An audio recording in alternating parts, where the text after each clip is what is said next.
Oke, ini pertemuan kita topiknya perencanaan dan pengelolaan tenaga kerja. Jadi ada materinya, ada 5 secara khusus. Yang pertama desain pekerjaan. Jadi kalau desain pekerjaan ini berkaitan dengan bagaimana kita merencanakan dulu kira-kira apa saja kebutuhan terhadap para pekerja kita, karyawan kita. Baru berapa banyak karyawan yang mau kita butuhkan untuk menyelesaikan suatu pekerjaan tertentu. Baru di dalam desain pekerjaan juga kira-kira persyaratan apa saja yang harus dipenuhi karyawan dalam konteks keterampilan yang dimiliki mereka, dan gitu. Baru di dalam desain pekerjaan juga kita harus menetapkan tugas dan tanggung jawab dari masing-masing karyawan, sehingga masing-masing karyawan, masing-masing individu bisa tahu apa yang mereka kerjakan, bagaimana mereka mengerjakan, untuk apa mereka mengerjakan, dan kepada siapa mereka mempertanggungjawabkan pekerjaannya. Itulah berkaitan daripada desain pekerjaan. Baru materi yang kedua itu berkaitan dengan pengukuran kerja. Jadi ketika karyawan sudah kita tugaskan, sudah kita tetapkan tanggung jawabnya, tentu kan mereka harus melaksanakan atau menjalankan tugas dan tanggung jawab mereka. Tentu kita harus menentukan juga standar operasional prosedur atau standar operasional kerja atau standar kualitas kerja, sehingga masing-masing individu, masing-masing karyawan bisa menyelesaikan pekerjaan sesuai dengan standar. Jadi ketika menyelesaikan suatu pekerjaan, tentu kita harus evaluasi dulu. Kita ukur dulu kinerjanya. Apakah hasil pekerjaan yang sudah dilakukan oleh masing-masing karyawan sudah memenuhi, sudah sesuai dengan tugas dan tanggung jawab mereka, sudah sesuai dengan standar standar kualitas pekerjaan. Jadi ada pengukuran kerja. Itu tentunya pengukuran kinerja ini dilakukan oleh atasan kita, oleh atasan kepada bawahan. Selanjutnya materi kita yang ketiga itu berkaitan dengan pengelolaan atau manajemen tenaga kerja. Jadi bagaimana kita mengelola tenaga kerja itu dengan efektif. Tentu kita menerapkan fungsi-fungsi manajemen yang harus kita masukkan di dalam pengelolaan tenaga kerja, mulai dari perencanaan, ya kan, baru fungsi yang kedua pengorganisasian, fungsi yang ketiga itu acting atau pengarahan. Ya, pengarahan ini dalam bentuk motivasi, menggerakkan, memberdayakan dan sebagainya. Baru pengawasan, fungsi yang terakhir, controlling. Itulah berkaitan dengan pengelolaan tenaga kerja, di mana kita menerapkan fungsi-fungsi daripada manajemen di dalam mengelola karyawan kita. Sehingga harapannya di dalam pengelolaan tenaga kerja ini tercipta prinsip keefektifan, prinsip efisiensi. Keefektifan tentu berkaitan dengan ketepatan waktu. Bagaimana karyawan tadi bisa tepat waktu menyelesaikan berbagai tugas-tugas pekerjaan sesuai dengan tanggung jawab mereka, sesuai dengan tugas dan peran mereka. Efisiensi, tentu mereka berupaya untuk meminimalisir atau mengurangi tingkat pemborosan ketika mereka bekerja, ketika mereka menjalankan aktivitas mereka. Itulah harus diperhatikan di dalam pengelolaan atau manajemen tenaga kerja. Baru materi yang keempat itu berkaitan dengan kompensasi. Tentu kompensasi ini suatu upaya yang dilakukan oleh perusahaan atau organisasi bisnis untuk menghargai jasa yang diberikan oleh karyawan kepada perusahaan. Dalam bentuk ya tenaga, pikiran, waktu yang diberikan karyawan kepada perusahaan. Tentu kompensasi ini itu bisa dalam bentuk material maupun non material. Gitu ya, kalau kompensasi material itu ya dalam bentuk gaji tetap atau upah, ya, dalam bentuk upah bulanan atau upah harian atau upah mingguan dan seterusnya. Kalau berkaitan kompensasi non material tentu berbentuk seperti pemberian penghargaan terhadap prestasi, atas prestasi yang sudah dicapai oleh setiap individu, ya bisa dalam bentuk bonus seperti jalan-jalan gitu ya, kompensasi dalam bentuk pemberian beasiswa kepada anaknya dan sebagainya. Itulah pemberian kompensasi. Baru materi yang terakhir, yang kelima, itu berkaitan dengan keamanan dan kesehatan karyawan. Tentu ini keamanan ini berkaitan dengan topik kita yang sebelumnya yang sudah kita bahas, itu berkaitan dengan tata letak fasilitas. Jadi bagaimana fasilitas peralatan baru peralatan yang digunakan itu sudah sesuai dengan penempatannya, sehingga bisa memudahkan, bisa memberikan kemudahan, bisa memberikan kelancaran, bisa memberikan keamanan, dan juga memberikan rasa nyaman kepada karyawan. Tentunya harus ditata tata letaknya, fasilitas atau layout itu yang ada di sekitar lingkungan pekerjaan kita. Baru yang kesehatan karyawan, tentu kesehatan karyawan ini harus betul-betul diperhatikan oleh setiap perusahaan.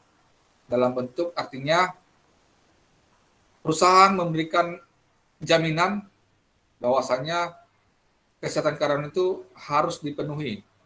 Karena pada umumnya kan karyawan itu tidak selalu bisa bekerja secara terus-menerus. Kemungkinan ada mengalami gangguan kesehatan, gangguan fisik, dan mungkin saja bisa mengalami kecelakaan atau juga bisa mengalami kematian. Sehingga ini perlu kita berikan perlindungan, jaminan, baik itu dalam bentuk asuransi kesehatan, apakah itu dalam bentuk asuransi kecelakaan, kematian, dan seterusnya. Jadi kesehatan ini sangat perlu dipikirkan juga oleh perusahaan. Di samping juga menjamin kesehatan, itu juga harus mendukung fasilitas yang mereka siapkan, karena lingkungan kerja juga berpengaruh terhadap daya tahan fisik karyawan. Sebagai contoh, kalau lingkungan kerja kita tidak memadai, tidak baik, kotor, ya, menimbulkan polusi udara dan sebagainya, tentu akan berpengaruh terhadap kesehatan karyawan. Oleh karena itu harus dipikirkan juga ya kenyamanan daripada lingkungan kerja kita. Inilah berkaitan dengan materi keamanan dan kesehatan karyawan. Jadi saya mulai dulu dari yang pertama, itu berkaitan dengan desain pekerjaan. Kegiatan desain yang paling menantang bagi setiap manajer operasional dan produksi diantaranya adalah pengembangan dan pengaturan pekerjaan-pekerjaan yang harus dilaksanakan setiap karyawan dan kelompok karyawan. Kita sebagai owner, sebagai pemilik, tentu berperan sebagai tenaga kerja juga, dan berperan juga sebagai manajer operasional, manajer yang menjalankan bisnis kita, aktivitas bisnis kita. Jadi bagaimana aktivitas bisnis kita ini berjalan dengan baik, ya. Tentu kita harus memikirkan bagaimana merencanakan karyawan kita, memilih karyawan-karyawan kita, menggerakkan karyawan-karyawan kita, dan mengatur juga tugas dan tanggung jawab dari masing-masing karyawan tadi. Selanjutnya, hal ini diakibatkan paling tidak 3 alasan berikut yang berkaitan dengan desain pekerjaan. Yang pertama, alasannya adalah pada hakikatnya sering terjadi konflik antara kebutuhan-kebutuhan dan tujuan-tujuan pekerja dan kelompok pekerja dengan kebutuhan-kebutuhan berbagai persyaratan proses transformasi. Jadi artinya terkadang kalau kita tidak menetapkan tugas dan tanggung jawab dari masing-masing individu, tentu kan akan saling tidak terarah melaksanakan tugas, menyelesaikan pekerjaan begitu. Jadi kemungkinan terjadi konflik. Si A mengerjakan pekerjaan si B mengerjakan pekerjaan si A. Jadi saling tumpang tindih masing-masing pekerjaannya. Jadi perlu didesain, perlu dirancang daripada pekerjaan. Itulah berkaitan dengan kebutuhan dan pencapaian tujuan-tujuan dari masing-masing pekerja, sehingga para pekerja itu bisa menyelesaikan pekerjaannya sesuai dengan tugas dan tanggung jawab mereka. Maka dibutuhkanlah daripada desain pekerjaan ini. Alasan yang kedua berkaitan dengan desain pekerjaan, itu sifat unik setiap individu mengakibatkan munculnya berbagai tanggapan dalam wujud sikap, kegiatan fisik, dan produktivitas dalam pelaksanaan tugas tertentu. Tentu setiap individu, setiap karyawan memiliki perbedaan. Tidak ada yang sama. Tentu perbedaan itu bisa dilihat dari latar belakang pendidikan, perbedaan dari keterampilan atau kemampuan yang dimiliki masing-masing individu. Baru perbedaan di dalam berpikir, ya gitu ya, tidak semua orang sama pemikirannya. Baru perbedaan dari pengalaman. Dari pengalaman ini tentu masing-masing individu memiliki sikap, memiliki perilaku yang berbeda-beda. Ada yang berpengalaman tentu dia mampu menyelesaikan pekerjaan, bisa mengambil keputusan dengan efektif dan sebagainya. Dan setiap individu juga, setiap karyawan tidak memiliki produktivitas yang sama gitu ya, tidak sama semuanya memiliki semangat kerja yang baik, tidak semuanya memiliki kinerja yang baik. Jadi masing-masing individu memiliki perbedaan-perbedaan sikap, perilaku, semangat, tujuan dan sebagainya.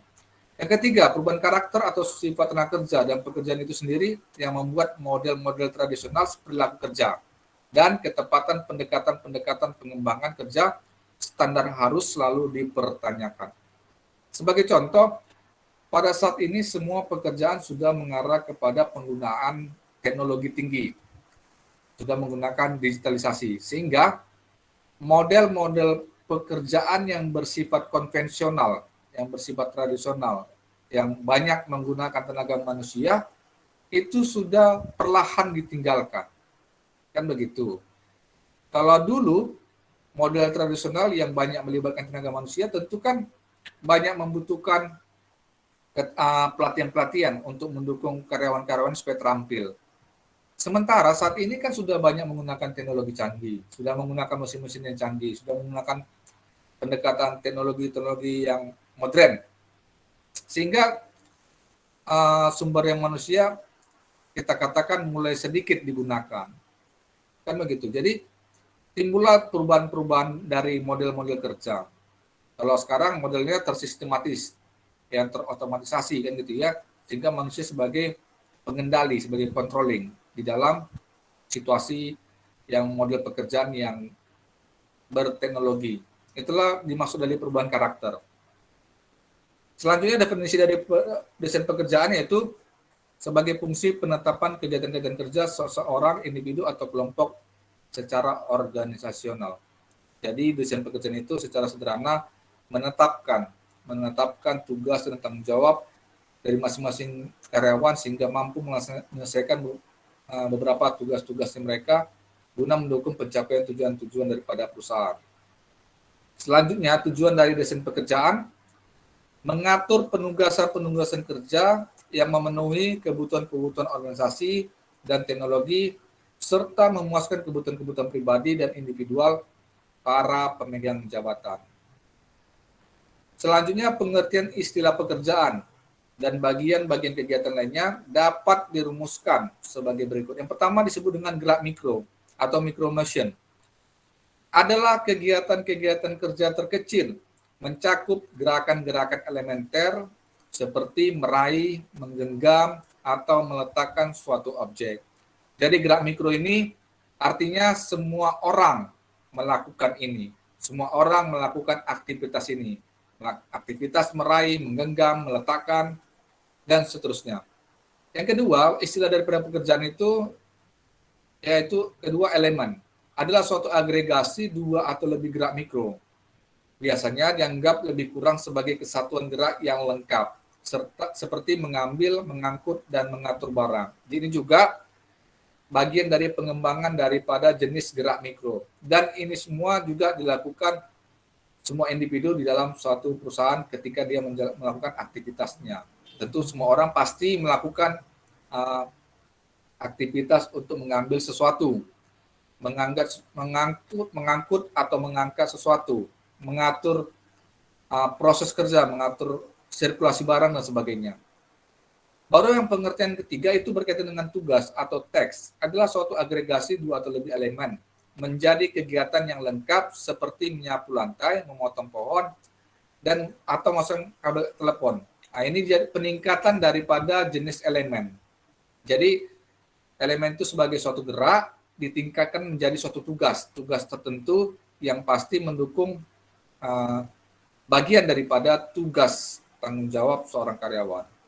Yang terakhir, pekerjaan atau job. Ini serangkaian tugas-tugas yang harus dilaksanakan oleh seorang pekerja tertentu. Jadi pekerjaan ini lebih fokus kepada penyelesaian tugas-tugas khusus yang harus dilakukan oleh karyawan. Atau dengan kata lain, memang rutinitas daripada pekerjaan yang harus dilakukan oleh masing-masing karyawan. Selanjutnya, desain pekerjaan merupakan suatu fungsi kompleks karena hal ini memerlukan pemahaman baik terhadap variabel-variabel teknikal maupun variabel-variabel sosial. Jadi di sini ada disebut dengan variabel teknikal. Ini berkaitan dengan penyelesaian tugas secara teknis. Ya, semua tentu karyawan diberikan tugas, diberikan tanggung jawab untuk menyelesaikan suatu pekerjaan secara teknis, gitu ya. Sebagai contoh, seorang montir sepeda motor tentu secara teknis dia harus melakukan servis sepeda motor, harus melakukan pembongkaran mesin dan sebagainya. Seorang buruh bangunan tentu secara teknis dia harus menyelesaikan pekerjaan-pekerjaan untuk mendirikan bangunan. Baru ada kata-kata variabel sosial. Tentu ini di dalam proses penyelesaian tugas-tugas ada suatu variabel yang bersifat sosial seperti bagaimana kita berkomunikasi dengan baik terhadap orang lain, bagaimana kita bekerja sama dengan sesama rekan kerja, bagaimana kita bekerja sama dengan sesama konsumen, kepada konsumen kita, dan sebagainya. Itulah variabel-variabel sosial. Dan di dalam variabel sosial juga bagaimana kita juga bisa mengambil keputusan yang efektif. Itulah berkaitan dengan variabel sosial. Jadi di samping kita menyelesaikan tugas secara teknis, tentu ada proses untuk penyelesaian tugas tadi, ada variabel sosial yang harus kita lakukan, kita terapkan, yaitu kita berkomunikasi, yaitu kita bekerja sama, yaitu kita berkolaborasi dan sebagainya. Selanjutnya, bila variabel-variabel tersebut diabaikan, maka desain pekerjaan akan menyebabkan kegiatan-kegiatan dilakukan secara tidak efektif dan tidak efisien.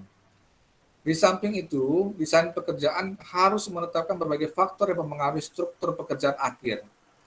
Keputusan-keputusan harus dibuat yang bersangkutan dengan tugas-tugas apa yang harus dilakukan, siapa yang akan melakukan, di mana, kapan, mengapa, dan bagaimana tugas-tugas dilakukan. Selanjutnya ada disebut dengan perluasan pekerjaan atau job enlargement.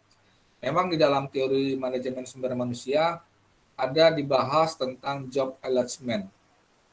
Nah, di dalam materi kita ini saya sedikit menyinggung sebagai pengantar saja daripada perluasan pekerjaan supaya mahasiswa memahami bahwasannya bagian dari desain pekerjaan itu adalah salah satunya bentuknya dari perluasan pekerjaan.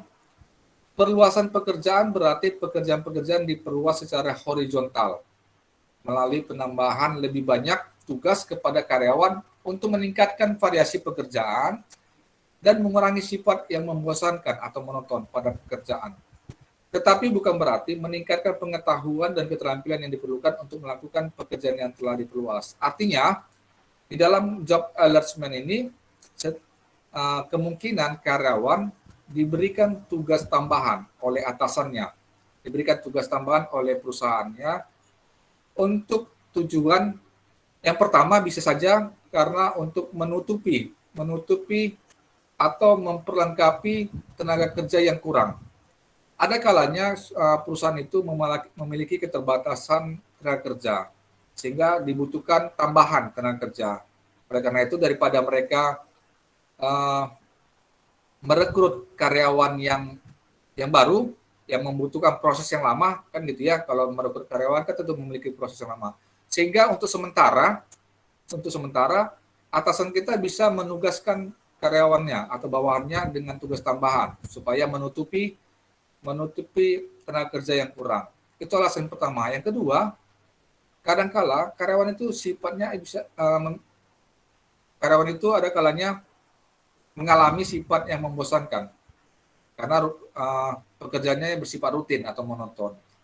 Kemungkinan karyawan bisa meminta atau bawahan bisa meminta kepada atasannya untuk memberikan tugas tambahan supaya tidak membosankan dengan pekerjaan sehariannya. Alasan yang ketiga, kemungkinan diberikan tugas tambahan supaya karyawan itu meningkat pemahamannya, meningkat pengalamannya. Tentu dalam konteks job enlargement ini ada disebutkan bukan berarti dia harus memang meningkatkan pengetahuan atau keterampilan secara total. Bisa saja meningkatkan pengetahuan mungkin ya sekedar ingin mengetahui, kan begitu ya. Sebagai contoh, saya sebagai bawahan diberikan tugas tambahan untuk ikut memasarkan produk perusahaan melalui media sosial. Tentu itu kan tidak hanya memberikan dampak positif bagi saya secara total untuk meningkatkan pengetahuan, tetapi untuk sekedar membantu perusahaan untuk mempromosikan produknya di media sosial. Itu sebagai contoh pertama. Selanjutnya, perluasan pekerjaan di lain pihak adalah perluasan pekerjaan dan tanggung jawab secara vertikal.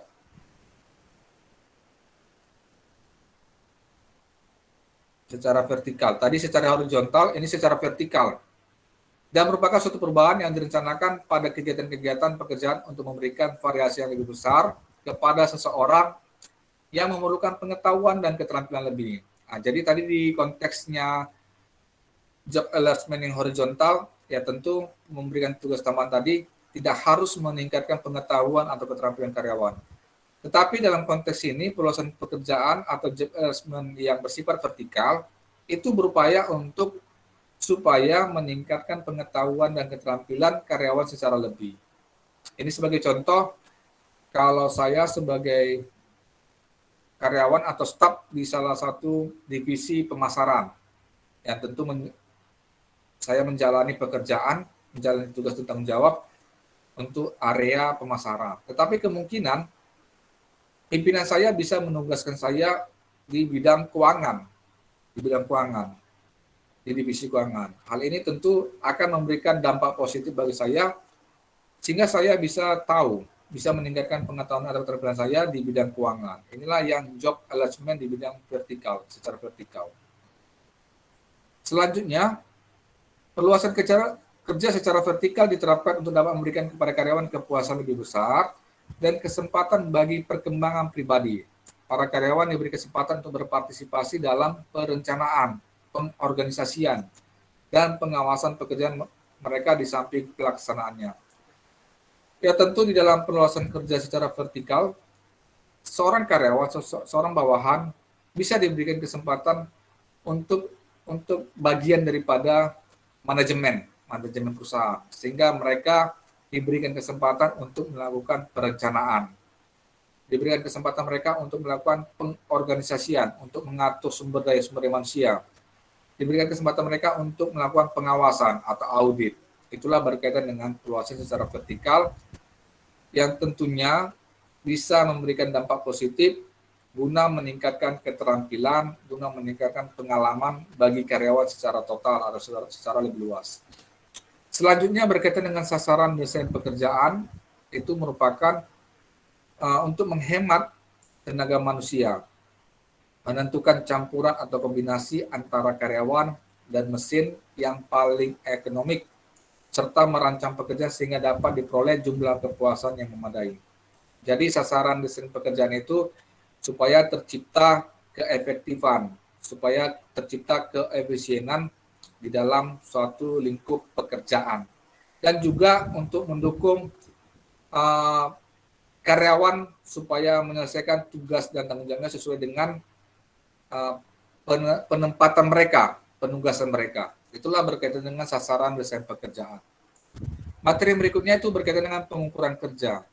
Seperti yang saya katakan tadi, dalam hal pengukuran kerja tentu perusahaan atau pimpinan akan melakukan evaluasi, akan melakukan analisis hasil pekerjaan yang dilakukan oleh masing-masing karyawan. Apakah karyawan itu sudah sesuai menyelesaikan tugas dan tanggung jawabnya sesuai dengan standar pekerjaan, standar kualitas dan sebagainya.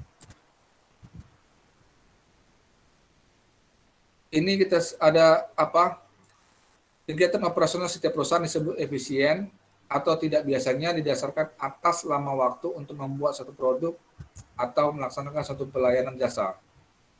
Pernyataan khusus tentang jumlah waktu yang harus digunakan untuk melaksanakan kegiatan tertentu di bawah kondisi kerja normal, ini disebut dengan standar tenaga kerja.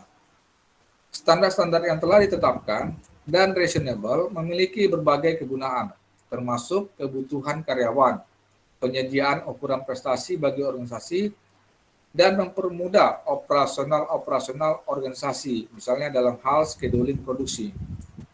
Tanpa adanya petunjuk waktu standar akan mengakibatkan, maksudnya kalau nggak ada standar waktu akan memberikan dampak yang negatif. Yang pertama, berkaitan dengan biaya-biaya tidak dapat diperkirakan. Artinya kalau kita memang tidak ada standar waktu, akan terjadi pemborosan di dalam penyelesaian pekerjaan. Kalau kita sudah menetapkan standar waktu kerja, tentu karyawan akan bekerja sesuai dengan standar waktu yang ditetapkan. Tenaga kerja akan menyelesaikan pekerjaan sesuai dengan standar pekerjaan. Sama seperti halnya kalau sudah tersistem, suatu sistem itu bisa memberikan pelayanan jasa selama 10 menit, maka sistem itu secara otomatis akan menyelesaikan pekerjaannya, memenuhi persyaratannya selama 10 menit untuk memberikan pelayanan. Tapi ketika tidak ada petunjuk waktu, maka akan timbul biaya-biaya yang tidak dapat diduga, tidak dapat diperkirakan. Yang kedua, anggaran-anggaran tidak dapat dibuat. Jadi kalau tidak ada standar waktu, maka anggaran-anggaran yang mau kita tetapkan sebagai guna pendukung biaya operasional tidak bisa dirancang, tidak bisa dibuat. Karena tidak diketahui berapa operasional yang dibutuhkan. Tetapi ketika ada waktu standar, maka kita bisa mengukur biayanya, berapa orang yang menggunakan, berapa lama waktu harus menyelesaikan, dan sebagainya. Selanjutnya, tanpa adanya petunjuk waktu standar, maka tercipta evaluasi prestasi atau pelaksanaan suatu kegiatan tidak akan mungkin dilakukan. Ya tentulah, kalau tidak ada standar waktu, kalau tidak ada standar kerja, kemungkinan tidak ada kinerja yang baik, tidak ada menunjukkan produktivitas. Tetapi sebaliknya, ketika ada standar kerja, ada standar waktu, maka pencapaian produktivitas, pencapaian kinerja bisa terlaksana dengan baik. Yang keempat, berkaitan dengan rencana-rencana insentif dan program balas jasa menjadi tidak dapat diperkirakan. Ketika tidak ada standar waktu, maka kita tidak bisa mengukur kinerja karyawan. Tetapi ketika ada standar waktu, standar kerja, maka kita bisa mengukur standar kinerja karyawan, sehingga kita bisa merencanakan insentif atau penghargaan ketika karyawan itu sudah memenuhi standar mereka, sudah memenuhi kinerja mereka. Selanjutnya ada 5 metode penentuan waktu kegiatan yang dapat digunakan sebagai dasar penetapan standar-standar. Yang pertama, pendekatan historikal. Yang kedua, studi waktu atau time study. Yang ketiga, data standar. Yang keempat, data waktu standar yang ditetapkan sebelumnya. Metode ini didasarkan atas gagasan bahwa semua pekerjaan dapat diperinci menjadi serangkaian gerakan dasar. Yang kelima, pengambilan sampel kerja atau work sampling. Metode ini terutama berguna untuk menganalisa kegiatan-kegiatan kelompok, kegiatan-kegiatan yang berulang-ulang dan memakan waktu relatif lama untuk menyelesaikannya, dan kegiatan-kegiatan yang tidak dibatasi secara kaku. Jadi sebagai contoh, kalau ada audit tahunan yang ingin dilaksanakan perusahaan, tentu tim audit tadi tidak bisa mengaudit atau melakukan analisis hasil pekerjaan selama 1 tahun untuk semua karyawan. Tentu tim audit tadi hanya bisa mengambil sampel kerja. Contoh, hanya bisa mengambil sampel kerja selama 1 bulan untuk mengakomodir semua pekerjaan selama 1 tahun. Hanya sampel saja sebagai contoh saja, sebagai acuan mereka untuk menentukan apakah pencapaian kinerja mereka sesuai dengan standar mereka. Itulah berkaitan dengan pengambil sampel kerja. Tentu metode-metode ini bisa Anda perdalam lagi di dalam teori manajemen sumber daya manusia, karena ini ada juga pembahasannya di dalam teori manajemen sumber daya manusia. Selanjutnya, secara lebih terperinci, metode-metode pengukur kerja dapat digunakan untuk maksud atau tujuan. Yang pertama, mengevaluasi pelaksanaan kerja karyawan. Ini dilakukan melalui perbandingan keluaran nyata selama periode waktu tertentu dengan keluaran standar yang ditentukan dari pengukuran kerja. Artinya, dengan kelima metode tadi bisa digunakan sebagai acuan, pedoman di dalam mengevaluasi, di dalam menganalisis pelaksanaan kerja karyawan, di dalam mengevaluasi kinerja karyawan, apakah karyawan itu sudah menyelesaikan tugas dan tanggung jawabnya sesuai dengan standar yang telah ditetapkan. Yang kedua, merencanakan kebutuhan tenaga kerja. Untuk setiap tingkat keluaran tertentu, di waktu yang akan datang, pengukuran kerja dapat digunakan untuk menentukan berapa banyak masukan tenaga kerja yang diperlukan. Jadi dengan adanya metode-metode pengukuran kerja ini, bisa saja dengan kita melihat metode pengukuran kerja ini, ada terjadi kekurangan tenaga kerja, maka kemungkinan di masa mendatang kita bisa merencanakan untuk menambahkan kebutuhan tenaga kerja kita supaya terpenuhi pelaksanaan pekerjaan yang maksimal, yang efektif, begitu dia. Yang ketiga, menentukan tingkat kapasitas. Untuk suatu tingkat tertentu, tenaga kerja dan peralatan yang tersedia, standar-standar pengukuran kerja dapat digunakan untuk menentukan tingkat kapasitas yang harus tersedia. Jadi, dengan metode pengukuran kerja, kita bisa mengetahui kapasitas produksi, kapasitas pelayanan yang mau kita lakukan, yang mau kita berikan selama satu periode waktu. Misalnya dalam satu hari ini, kira-kira kapasitas produksi kita berapa yang mau kita selesaikan, berapa yang mau kita layani konsumen, dan sebagainya. Yang keempat, menentukan harga atau biaya suatu produk. Berbagai standar tenaga kerja yang didapatkan melalui pengukuran kerja adalah salah satu unsur sistem penentuan harga atau biaya. Jadi di dalam menentukan suatu harga suatu produk, ada biaya yang harus diperhatikan, diantaranya biaya produksi, ditambah tingkat keuntungan yang diinginkan oleh perusahaan. Tentu biaya produksi itu bisa dalam bentuk biaya material atau bahan baku, biaya sumber daya manusia atau tenaga kerja, dan biaya variabel lainnya. Tentu biaya sumber daya manusia itu harus dihitung untuk menentukan harga dari suatu produk. Yang kelima, memperbandingkan metode-metode kerja. Bila berbagai metode yang berbeda untuk suatu pekerjaan sedang dipertimbangkan, pengukuran kerja dapat memberikan dasar pembandingan ekonomi metode-metode. Jadi dari kelima metode pengukuran kerja tadi, ada kemungkinan metode pengukuran kerja yang efektif, yang cocok digunakan di suatu perusahaan. Ada juga metode pekerjaan yang dari 5 tadi tidak cocok atau tidak sesuai diterapkan di dalam suatu perusahaan. Jadi dari kelima metode tadi bisa menjadi suatu perbandingan, kira-kira metode mana yang efektif, yang cocok digunakan di perusahaan kita. Tentu disesuaikan dengan situasi ataupun kondisi yang terjadi di dalam perusahaan itu sendiri. Apakah metode yang pertama tadi efektif kita gunakan atau metode yang terakhir? Itu tergantung kepada kebutuhan daripada masing-masing perusahaan. Yang keenam, memudahkan scheduling kegiatan operasional. Salah satu masukan data untuk semua sistem scheduling adalah estimasi waktu kegiatan-kegiatan kerja. Estimasi ini diperoleh dari pengukuran kerja. Yang ketujuh, menetapkan upaya insentif. Dengan upaya insentif, para karyawan menerima pembayaran lebih untuk keluaran yang lebih besar. Standar waktu melatar belakangi rencana-rencana insentif ini dengan menentukan keluaran 100%. Selanjutnya, materi kita adalah pengelolaan tenaga kerja. Salah satu tujuan pengelolaan tenaga kerja adalah meningkatkan produktivitas. Tujuan-tujuan dalam kegiatan operasional lainnya adalah mencakup biaya, kualitas, dan fleksibilitas.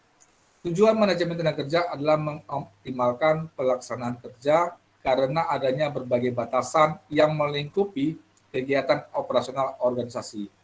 Inilah tujuan daripada manajemen karyawan, manajemen sumber daya manusia, sebagai pengoptimalan pelaksanaan pekerjaan.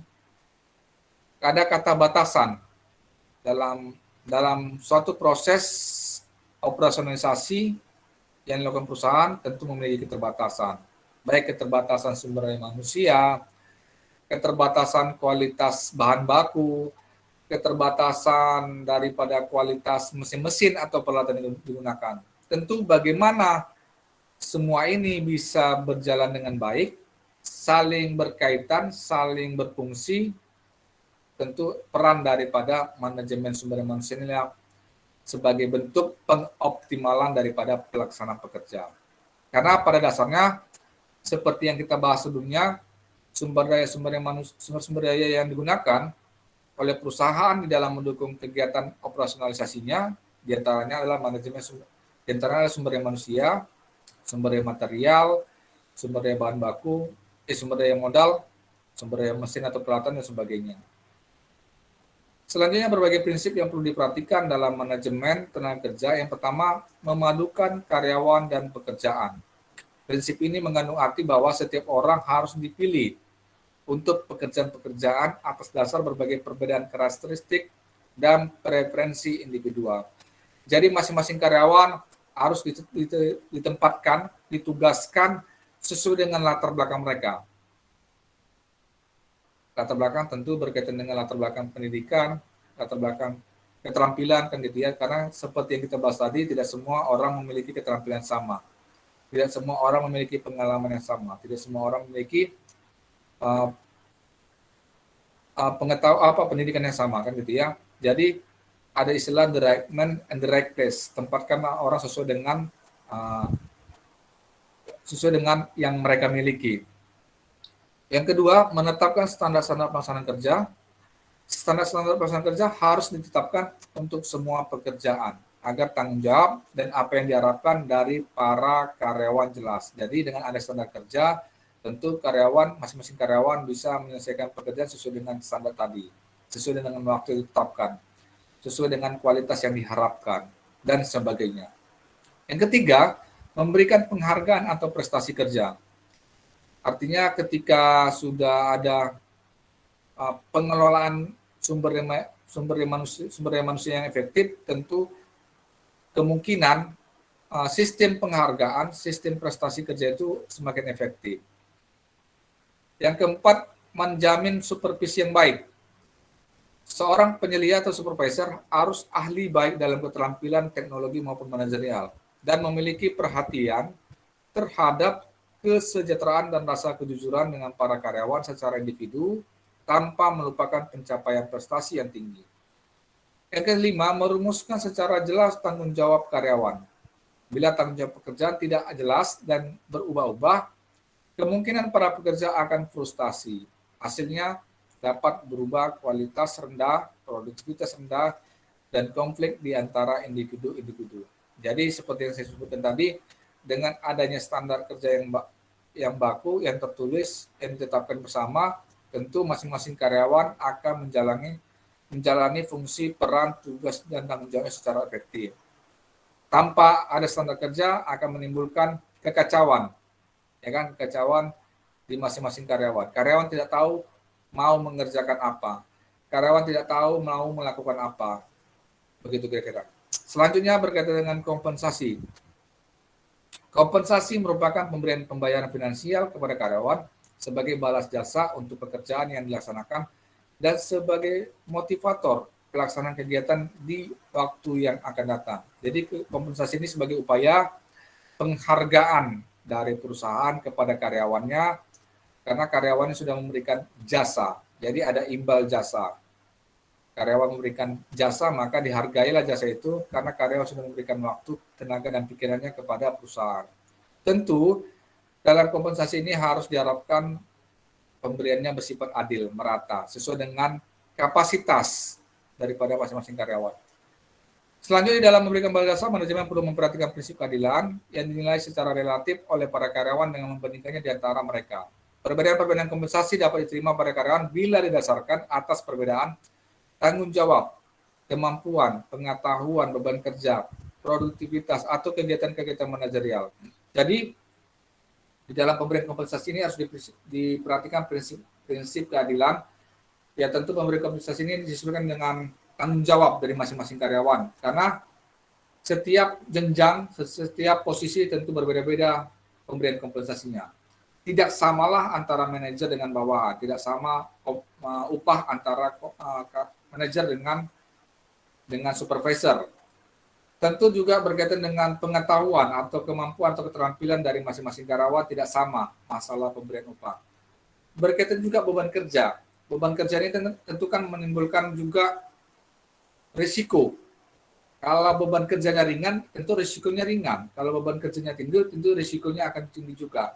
Sebagai contoh, seorang pemanjat tiang listrik, itu beban kerjanya tinggi dan risikonya juga tinggi. Tentu upah yang mereka terima juga harus tinggi karena mereka berisikonya juga menyangkut nyawa juga kan gitu ya. Jadi mereka harus dihargai, diberikan upah yang tinggi. Dibanding kalau seorang tukang sapu atau cleaning service ya kan, beban kerjanya kan tidak begitu tinggi dan risikonya juga tidak begitu tinggi. Selanjutnya ada di sini rencana pembayaran kompensasi bagi tenaga kerja langsung. Yang pertama tipe rencananya atas dasar waktu, yaitu metode pembayarannya upah harian atau per jam. Pengupahan langsung. Ini sebagai contoh kalau seorang buruh bangunan. Kalau buruh bangunan itu bisa diberikan upah harian, gitu ya. Yang kedua, tingkat keluaran kerja. Ini berdasarkan metode pembayarannya jam standar atau tingkat keluaran langsung. Nah, ini sebagai contoh, sebagai konsultan. Saya sebagai konsultan tentu saya dibayar sesuai dengan jam konsultasi saya, memberikan konsultasi kepada klien saya gitu dia. Tipe rencana yang ketiga, pembagian keuntungan atau bonus.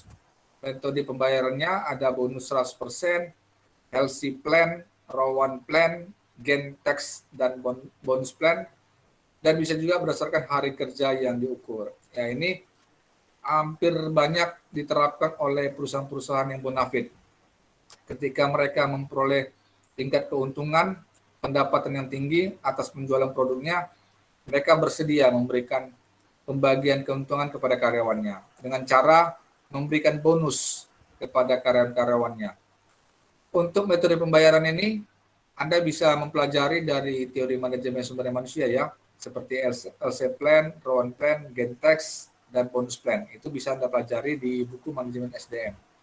Baru tipe rencana yang pembayaran tidak langsung. Ini metode pembayarannya seperti pemberian bonus tahunan, rencana pensiun, distribusi saham, pembagian laba, pembayaran premi asuransi, pemberian cuti, pemberian liburan.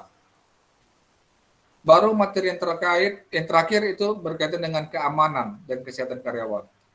Program keamanan dan kesehatan karyawan merupakan salah satu bentuk perhatian perusahaan untuk memberikan kondisi kerja yang lebih aman dan lebih sehat, serta menjadi lebih bertanggung jawab atas kegiatan-kegiatan tersebut, terutama bagi organisasi-organisasi yang memiliki tingkat kecelakaan yang tinggi.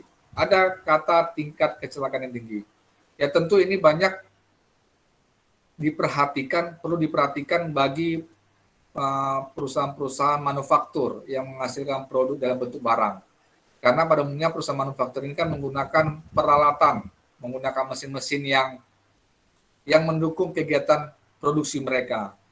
Di dalam pabrik, sebagai contoh, tentu bagaimana supaya memberikan rasa aman, memberikan rasa nyaman juga, tentu perusahaan manufaktur harus menggunakan mesin-mesin yang safety kepada karyawannya.